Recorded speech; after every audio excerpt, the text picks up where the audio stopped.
Hello everyone, how are you doing? This is MD Tech here with another quick tutorial. In today's tutorial, I'm going to show you guys how to control the audio and video playing in the Microsoft Edge browser.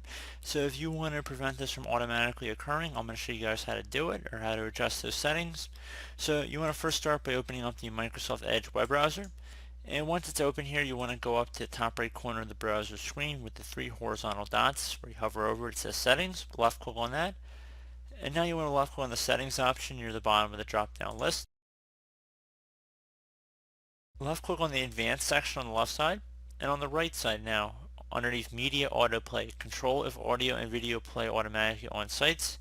You want to go ahead and change that to block if you want to block it completely, and you can also change it to limit, so you can go ahead and manage different website permissions. Is basically what that's allowing you to go ahead and do, or you just completely allow them as well.